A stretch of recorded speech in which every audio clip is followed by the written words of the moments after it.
Fantastic, Greg. I really appreciate that. And I'm thrilled to be a part of today's program, and particularly with this all-star team on this panel, like Greg's already alluded to. Servant leadership is a critically important topic for all of us. And when I think back myself, I know I started hearing about this only as a college student and really only started figuring some things out about it, I think, as a senior.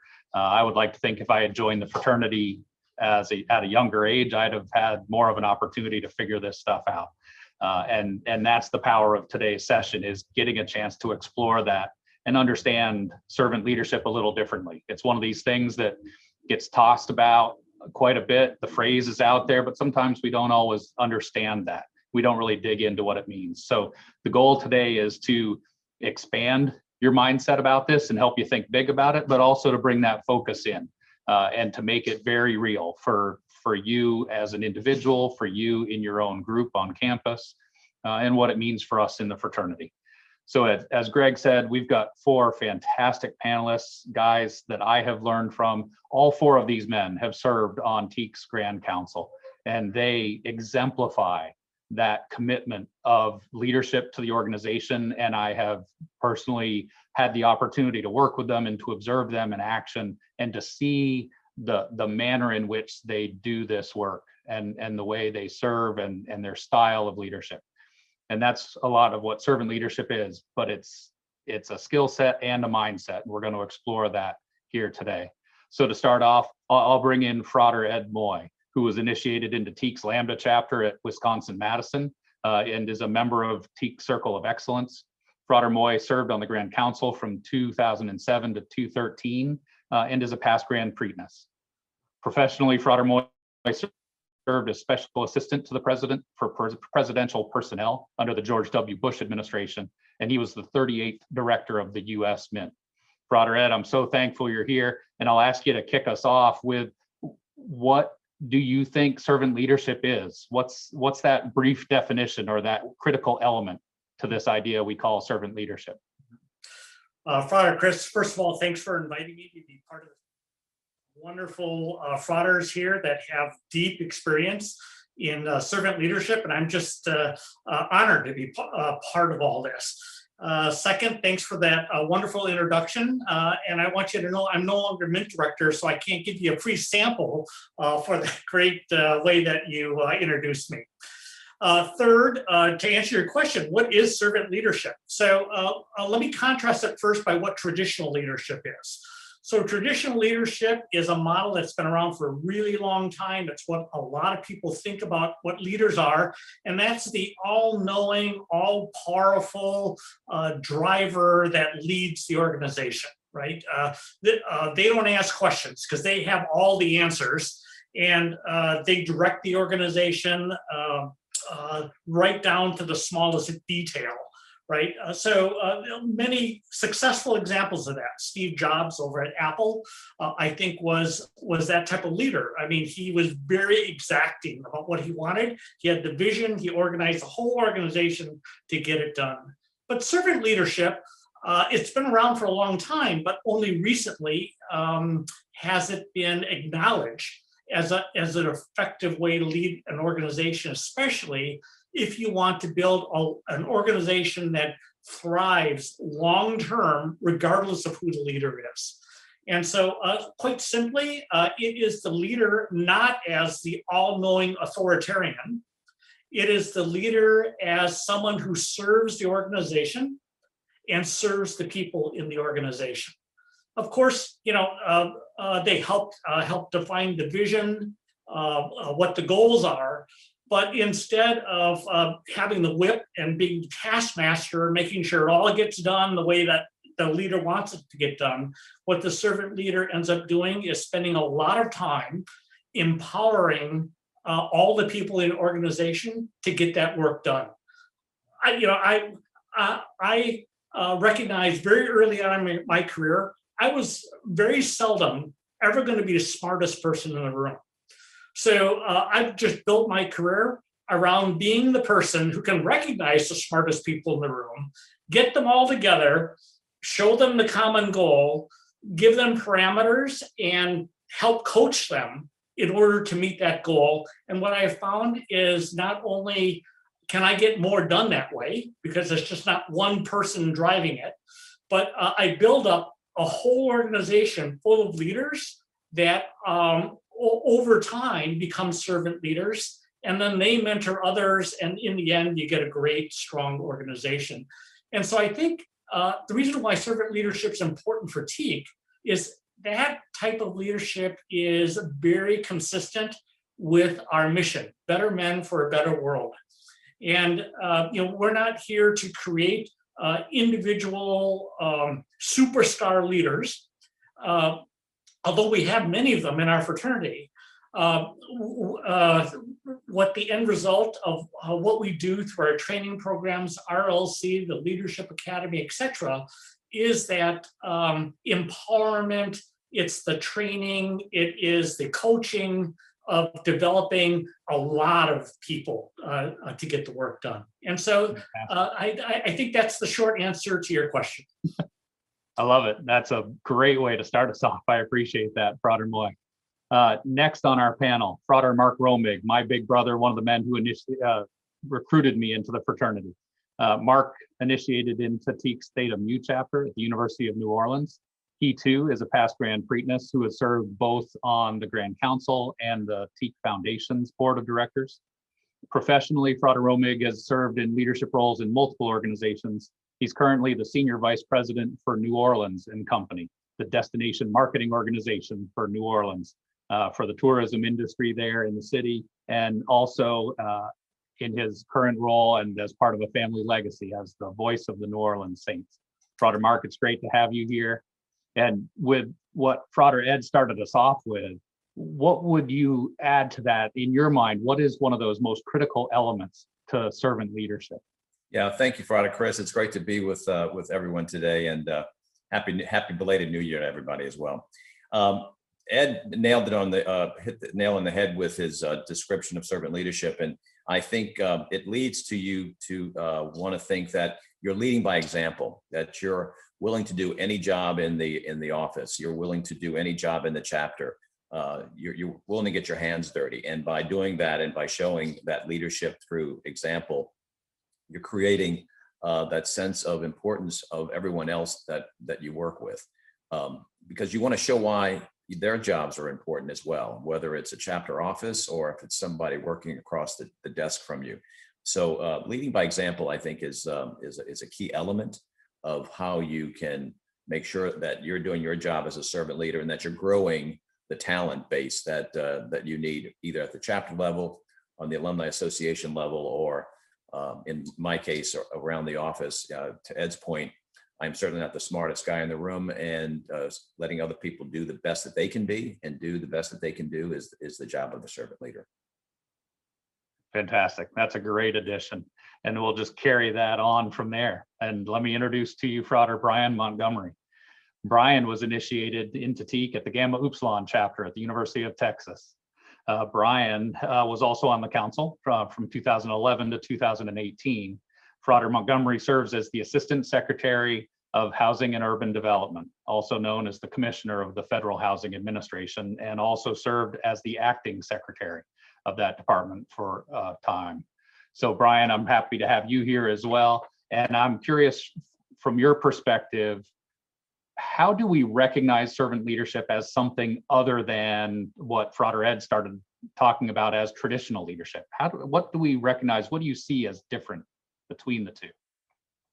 Well, thank you, Frater Chris. It's good to see a lot of familiar faces once again.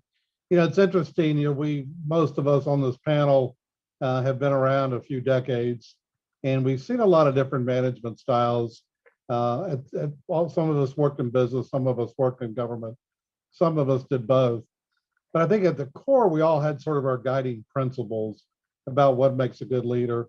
Frater Moy and I were fortunate to work together in the White House, where you interact with a president, a vice president, cabinet secretaries, on a daily basis. And by the way, they all have their own different traits as well. And I'm sure Ed is smiling right now and knows exactly what I'm talking about. So you're true to yourself, and you have your own, sort of moral compass, if you will, and you figured out by this point in your life what sort of leadership traits work for you. And then you hear something about the term servant leadership, and you focus on it, maybe it was 10 years ago, 20 years ago, and you start going down the checklist and you go, well, that's the way I function as a leader.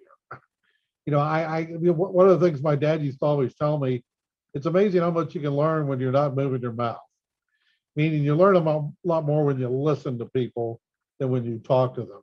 When you show empathy about them, when you know something about them, something about their spouse, something about their children, or something about the college or the NFL team or the NBA team, whatever the case may be, part of connecting. And it's amazing how much people will want to follow you and listen to you if you just show empathy for who they are as a person, what their talents are, what their goals are, things of that nature.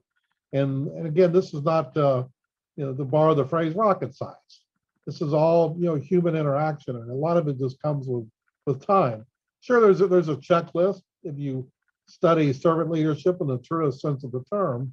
But as Frater Moy and all of us know, we've seen in our professional life, you call a lot of audibles. Just when you think you've figured it out, you realize you have to zig instead of zag at the last minute. So again, I think the key takeaway is just the ability to interact with people, to understand their concerns, and to pay attention to them, and to shift accordingly when things aren't going according to plan.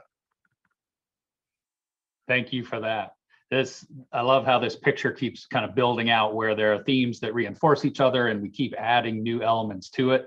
And now I get to bring in panelist number 4, who gets to try to fit something in around all this other good content that's already there.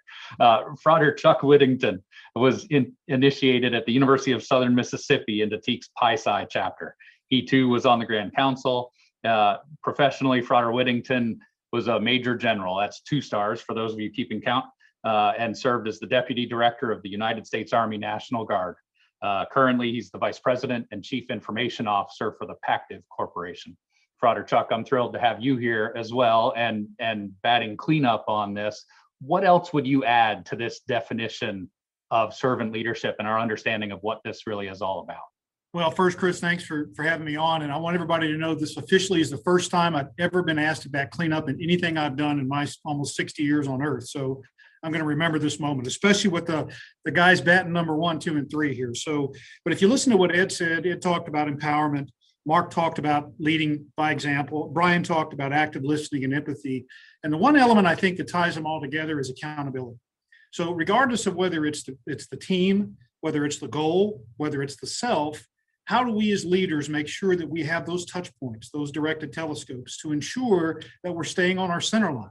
Everybody's got that set of values, whether or not it's your Army values or the values that you're trying to express as part of the organization or the culture you're a part of. If you don't have the mechanism to ensure that you're staying on that center line, you're going to tend to wander a little bit. So I think it's important to note that putting those mechanisms of accountability in place, both for yourself and for your organization, which for some of us, president company included, means you're going to have to take a lot of hard feedback sometimes. I would tell you, I think that is terribly important. Quick story. Everybody has that one person that no matter what you say, they're going to disagree with you. We've all been there. It's just their nature. And my role is I put them at least 3 seats away, so I can't physically grab them, but I'm always listening to them, so I can make sure and understand the feedback coming from that group and be able to understand that, you know what, batting Hall of Fame is 300. So if every 3 out of 10 times that young man is telling me something I didn't think I needed to hear, I think that's got tremendous value. So I think it's accountability. Love it. Nice way to weave that right in there. I need to remember not to sit too close to Frater Chuck. Okay, so let me go back to Frater Romig with this. I mentioned in my intro that servant leadership is described by some as both a skill set and a mindset. And what's the balance there? What's the interplay between those two in terms of the actions and what we're doing versus the mindset and the approach? I've been thinking about this since I was invited to participate with these other great fraters. And it's really humility, I think, that comes into play here. I think that crosses both mindset as well as skill set. We really need to take ourselves and put our egos aside and allow the folks that we're working with, whether it's our chapter members, if you're the president of the chapter, your most important job is to grow the next generation of leaders, and put your ego aside and let that happen. Let the collaboration happen. As Brian said, care for your members personally. Get to know them. Get to know what they need to do to increase their skill set, and really putting your worries aside. I mean, don't worry about you getting stronger, because you're there. That the power is in the other power that you're giving to the members of the chapter or the people that you work with. Putting aside the ego and approaching this from a very humbling standpoint, I think is the most important thing between mindset and skill set. And Brian, let me take that to you then. As Mark was talking about power, right? And some people think of leadership as having the power and amassing the power, holding on to it dearly. And he's talking about this as something where we're giving power away, we're sharing it. What does that look like as a leader? Well, in my experiences, you need to focus on the end game. Like what defines a successful outcome? We play on a sports team, we all know what that means. It's a little less defined, obviously, in corporate America or even in the military. And the best way to do that, I think, is motivate the folks, make sure they understand what the goal is, make sure that they're a very important part of that team. I can't stress that enough. I've never, other than the PGA, it's hard to find someone that succeeds on a team by themselves, correct? And even they have a putter that helped them. But the general mentioned something that I just want to come back to as well, because that's important here as well. About you need a sounding board. You need a backstop. In my experiences working in the White House, presidents succeed or cabinet secretaries succeed to the degree that they can take criticism, to the degree that they succeed, to the degree there's someone there to tell them when they're wrong. And I'll just tell you from experience, it's not easy to tell a president, a cabinet secretary, or even your boss at work when they're wrong. Because if you don't have that feedback, I mean, those of you who've seen, I'll just use Band of Brothers as an example. Major Winters, he ultimately became a major. And then Captain Nixon, was sort of a sounding board. And if you watch that series, you know how those two interact with each other. And throughout my life, I've tried to have that role. When I was deputy secretary at HUD, it was very important to have a chief of staff who would tell me when I was doing something wrong. Again, that's not always easy to do, but I guess what 9 times out of 10 they were right. So whether it's a skill set, a mindset, the key thing is you need to understand when you're off course a little, or when you're not doing something that is for the betterment of the group. And it's you can't lie to yourself, but you need to understand what it takes to go to your boss. And if someone has the courage to do that, I just say you better listen to them, because 9 times out of 10 they're right. I appreciate that. Let me shift gears and maybe do a little myth busting. And Frater Chuck, this is coming to you, because I think when some people hear about servant leadership, they think of it as something that's softer, or that the leader is giving up a bunch of control and just following what everybody else says. I'm curious what you think of that and how you see that playing out in the real world. Well, and I'll use my military experience. If you think about it, in the Army, there are times when you had the opportunity to shape a journey using those around you. But if you think about the whole idea of soft, right? I think quite the opposite. Let's think about it. What does the Army pride itself on? And the military, quite frankly, is if you look at the old adage of officers eat last. Why is that? Is it because we're afraid we're going to get poisoned? No. The point of it is to help the organization understand the important tent peg. That Tommy, that Tina that's down there at the ground level is the most important element that we have in combat power. It's the individual. And it's the ability to understand that oftentimes we pull ourselves apart. It gives us an opportunity also to show them how much we appreciate them as well. The other piece of it is, remember, just because you're a servant leader doesn't mean you are immune to making hard decisions. Quite the opposite. Ultimately, that leader, through servant leader, has to be able to turn to his people and say, the time for discussion is over. The time for decision and action is now. Grab your ruck, follow me. And so if you build, Ed talked about it, Brian talked about it, a good organization that's collaborative, when it comes time and you're encountered with conflict or difficult situations, it's the confidence of that team through that culture that you've built over time that allows you to make hard decisions. simply saying a servant leader is all about soft, it just, I think it kind of defies what the real impetus is of becoming a servant leader. And that's being able to manage an organization. Hey, most of us have been parents. That's a difficult job as well. And oftentimes it's not all hugs and kisses. It's whether it's the woodshed or it's some sort of other art of discipline. Part of servant leadership is understanding, beginning with the end in mind and doing all you can to empower an organization to get there. That comes with both, reward and punishment. Fantastic. And you echoed something in there that carries back to one of the things that Frater Moy started us with around mission. And servant leadership isn't just serving the people, it's also serving with a real passion and a fire around serving the mission, that clarity. And I'm curious, Ed, how you have seen that at play within the fraternity. How have you seen servant leadership directly impacting our fraternity? Mm-hmm. Yeah, great question, Frater Chris. Servant leadership is in the DNA of the vast majority of things that we do in the fraternity.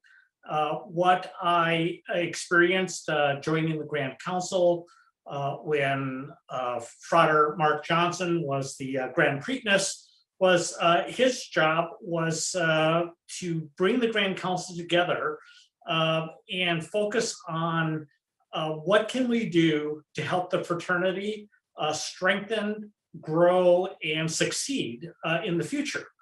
And his wasn't like, I have this vision and, you're going to do this and you're going to do that and you're going to do that. And his approach was, here are the challenges that we have. I have this great talented group of strategists on the Grand Council. I want you to give me some insights on how do we tackle this. And through that collaborative process, I think we ended up strengthening the fraternity, certainly during Frater Johnson's tenure and Frater Sanger, and I hope to have carried that on. But just to give you one of the examples of what we determined was, part of our culture is a volunteer culture, and the volunteers. There was this fear that if you do servant leadership, then all the volunteers end up running the show. And how do you keep track of all that? Well, it leads back to what you were just talking about, and that is making sure that we all have a sense of mission. So how do you clarify that mission? And for us, it was taking everything that we have as a fraternity and reducing it to one phrase that people could remember: better men for a better world. And as long as we were doing that, whatever you were doing feeding into that, you were helping out the fraternity. And so having a clear sense of mission is really important.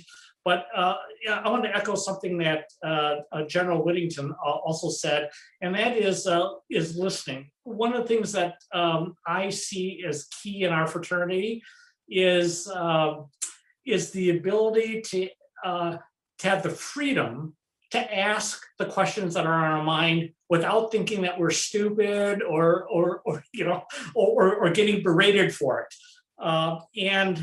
I think that's the first step, especially what Frater Brian was talking about, is that you want people to be able to bring up tough issues. And by doing that, then collaboratively, I'd rather have 8 minds solving that issue, or 10 minds or 100 minds solving that issue than me taking on that burden and then getting really depressed that I might not have all of what it takes to figure out what the solution is. I appreciate that historical perspective. And Mark, I'm actually wanting to come to you next, because I know you were in the chair a few years ahead of Mark Johnson and started talking about servant leadership in your term as Grand Preakness and have had a chance to see things through time. I'm really curious from your perspective too, not only, what have you seen in the fraternity, but how have you seen that change over time in how we're talking about it, using it, where it shows up? Yeah, I think it shows up in events like today. I mean, we are so concerned, as we should be, about growing our team and growing our membership and growing their leadership skills and providing them opportunities to develop and so that they become the future leaders of our fraternity. The Leadership Academy is a great example of that. We pull in, 60, 70 young men to hone those skills and to become better leaders for not only the fraternity, but also for their communities and for their careers. And we continue to take feedback and improve. I believe each and every year we've been able to improve the process so that those young men leave feeling like the investment was a good investment of time, and they go back and they start demonstrating those skills that a servant leader demonstrates on a daily basis. I do want to refer everyone to, I think, the most important book about servant leadership that people should pick up. And it was written back in 1970s, so it's not the latest edition, but it's really the essence of servant leadership. And it's a book called The Servant as a Leader by Robert K. Greenleaf, who is the gentleman that really coined the phrase that we know of as servant leadership. So I would suggest that book to everyone, The Servant as a Leader. Yeah, that's a great resource. And the Greenleaf Center for Servant Leadership is a fantastic resource. All sorts of information and materials available for someone that wants to learn more about this, certainly.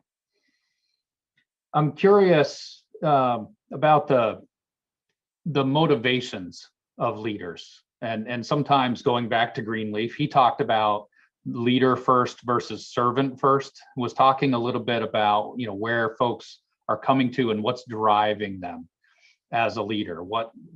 And I'm curious, Brian, if you have any thoughts on that, about the motivations that really drive folks in this mode of servant leadership.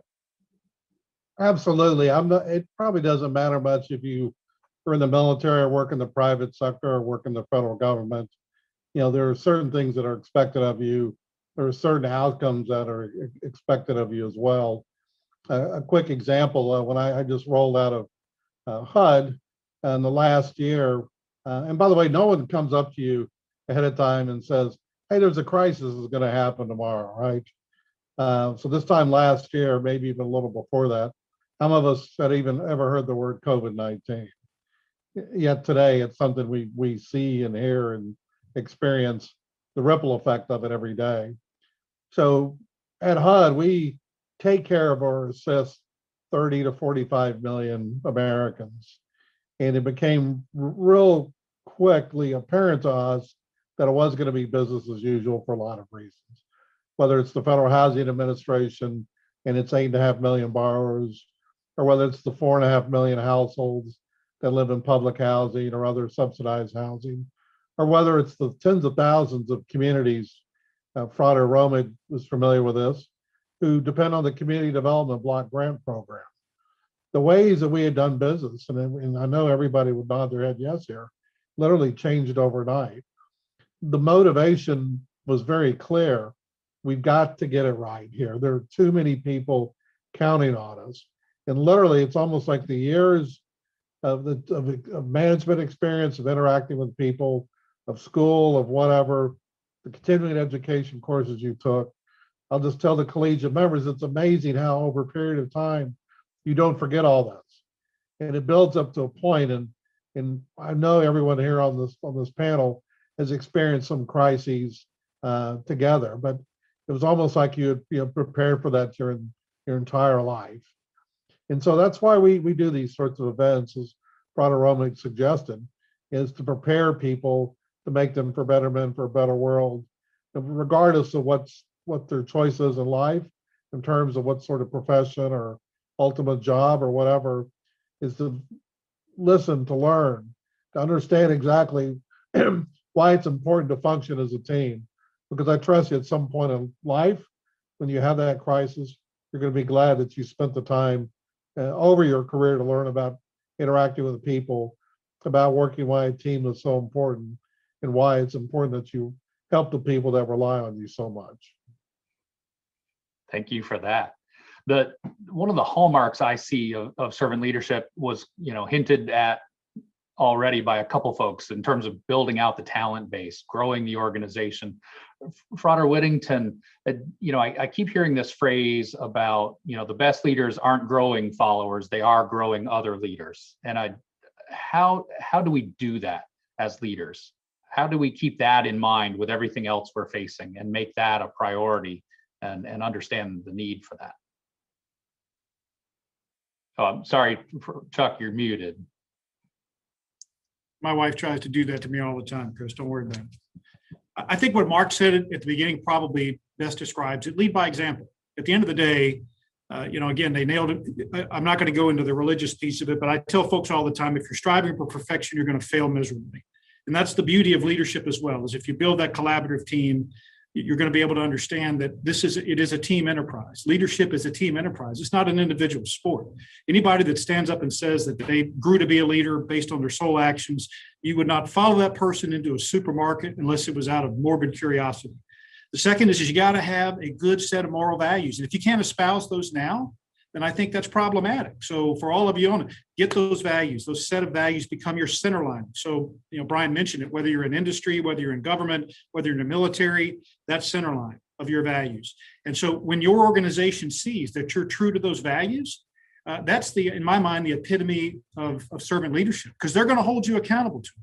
And so the ability to coach, to mentor, to open yourself to feedback, to talk about the journey, not just the end state, but when you get to that point, turn around and go, hey, guys, girls, what did we do right? What did we do wrong? What could we do better? How did I fail as a leader on this journey? Those kinds of things, organizations, when they know that you're really committed to it, I think make organizations go from what Frater Ed said, go from good to great. We're good. This fraternity is good, and it can be great. And in some instances it is. But I think once we get to that point where we live those values day in and day out, we practice those, the conditioning, the hidden conditioning that comes about as a result of leading people, I think the natural byproduct of that will be as you're going to build an organization full of servant leaders. That conditioning is so important, right? It's all about building habits, having those routines, having consistency to our character and our actions. And with that, I'd like to cycle around all four of you on this one. What specific actions do you take? How do you keep this at the forefront of your own mind and on a daily basis? What is it you try to pay attention to keep yourself in this zone and at your best as a leader? Frater Moy, I'll kick that to you first.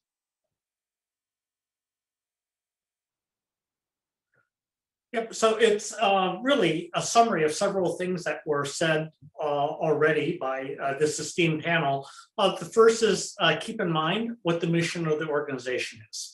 I just finished a Board of Regents meeting of a major university, and we start off reciting the mission of the organization. And then that sets the tone for everything else that we do at that particular meeting. And then I'm constantly thinking about my people, because I can't get stuff done unless my people are moving in the right direction. And some of the questions that I normally ask myself are, and I want to contrast this versus how many people think servant leadership is all about. It's the leader, they have the vision, they have X amount of subordinates, you do that, you do that, you do that, you report back by X time, to make sure that's done.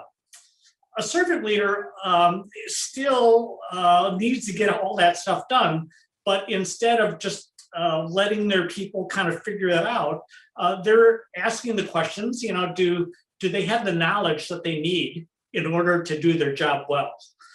Do they have the skill set that they need? Do they have all the resources that they need? And when they come into a problem, am I giving them all the support that they need to work through that problem, to where in the future they can work through that same problem by themselves, right? And so I'm constantly thinking about my people and how they're doing. When you ask someone like a Jack Welch how he turned around General Electric, it was hard metrics on one side, but on the other side, GE has a very famous training school, of which many of those graduates have gone on to become CEOs of major corporations. And it's all from keeping people at the front of your focus. And it's not, what glory do I get out of this today? It is, what am I doing to help my organization and my people get their jobs done today? Fantastic. Frater Brian, what do you keep at the forefront of your mind? How do you hold yourself to this? Well, I think, again, part of this is just your ability, to motivate people. If you look at sort of the key tenets of what servant leadership represents, literally behind all of this is the word motivation, whether it's personal motivation or, what you're doing is inspiring the people on your team to be motivated. That's an important part of this as well. I would also say one thing that we haven't touched on a lot, but I'm sure it'll resonate with a lot of folks on this panel, is just the ability to take criticism, to have a thick skin. I mean, when you ask someone how you're doing, you sometimes you have to ask them twice, and because the first time they may see how you react, and if you ask them a second time, they're more likely to tell you how they really feel. But just be prepared to get that feedback sometime. I'll just share a quick anecdote on that theme. To my earlier point about you're always learning this, and I know to the collegiate members, they're in their 20s or late teens, and they're probably wondering, how am I going to know all this? So this happened to me about 20 years ago, out of all places, flying on Air Force One. And I, at the time when I was working for President George W. Bush, I was a director of presidential events. We're coming back from a trip. And by the way, that office has to put together every presidential event outside of the White House, whether it's a factory tour, a press conference, an overseas trip. And since everything's on TV or whatever, it has to go perfectly. So there's no margin of error. And I mean, there's almost zero margin of error. So I expected a lot of the people who work for me, because if it didn't go well, I would hear it from the president or worse, his wife. And we were flying back and on Air Force One, and the chief of staff, who didn't always fly with us on trips, taps you on the shoulder and says, "Do you have a minute?" I thought, well, okay. So I followed him into the conference room and he shut the door. Right away, I thought, what did I do wrong? When someone shuts the door, that's normally a sign. And because the trip that we did went perfectly, the president was happy and everything. And he sat down and he looked me in the eye and he says, "Brian," and he said two words to me: "Lighten up." And I kept waiting for him to say something else. And I said, "Sir," he goes, "Lighten up." And I paused. I said, "Well, what do you mean by that?" He goes, "I think you know what I mean." And so for the next 24 hours, until I could talk to my deputy, I asked him, I said, "Do you think I'm too tough on everyone?" To my earlier point. And he kind of paused. I asked him again. He goes, "Yes, you are." So I took that as a not so subtle way that I needed to lighten up on people. And as God is my witness, that was the point where I literally psychologically, subconsciously shifted my style to more sort of a dictatorial style, to more of sort of participative management style, which is now sort of one of the tenets of servant leadership. And I use that same test. I just used it 2 months ago with an employee, and I told him to lighten up, and he reacted the same way I did. This is actually a little longer than 2 months ago. Anyway, he got the message. So again, it's important to get feedback along the way, not just from the people on the team, but quite frankly, how you're doing, because you'd rather ask than be told. Thanks for sharing that story. That's a great example. I want to twist this a little bit as I continue with Chuck and Mark. So Frater Whittington, I was asking before about daily actions, and I want to kind of turn that on its head a bit. And I'm curious, what are some of the signs you recognize that help you recognize when you're not in line with this and when you're not being your best as a leader? What are those things you start to notice about either what you're doing or what's going on around you? Well, first, I think to what Brian said earlier, we're going to keep it's a resounding theme here. You're not going to know unless you're soliciting that feedback. So number one, you've got to do that. You've got to set mechanisms for that. And you also have to take it with a grain of salt. Brian will be the first one. Most of these guys have been on a bigger stage than I have, but there's always someone out there that's going to chirp. So your ability to be able to distill those, to pull the nuggets out of them is important. So remember, when you're a leader, you're going to get pot shots. It's going to happen. Have thick skin, like Brian said, but do be open to it. I'm from Mississippi, so it's pretty simple. One syllable. It's the we, me test. And so sometimes I'll walk by an office of one of my folks and say, hey, was today a me day or is today a we day? And they'll say, wait, today was a me day. Okay, I'll close the door. And why was it all about me today as opposed to being a we day? And so we talk about it. We have a lot of fun with it. Hey, why was it a we day, a me day? And I think what it goes back to is what Brian said earlier. All of us have fit one of those two molds. We've either been transactional leaders or we've tried to be transformational leaders. But we're going to wander. It's going to happen. It's human nature. Sometimes you're going to steer back over into that. So I think as long as you have those guardrails in place and you have open communications, and when you recognize that you're slipping over into that transactional space, I think you're going to make yourself a better leader longer term. But again, I think it requires you to have the mechanisms in place to rapidly capture that feedback. And then, oh, by the way, don't leave it on a whiteboard, right? Don't leave it on. You got to put it into action some way, shape, or form, and then make sure somebody's got the rose pinned on them to hold you accountable for it. Love it. I've been taking plenty of notes, and that's a new one for me. The we We, day. me. I like that. Frauder Mark, same question to you. What do you start to recognize? How do you know when it's not clicking quite the way you want it to?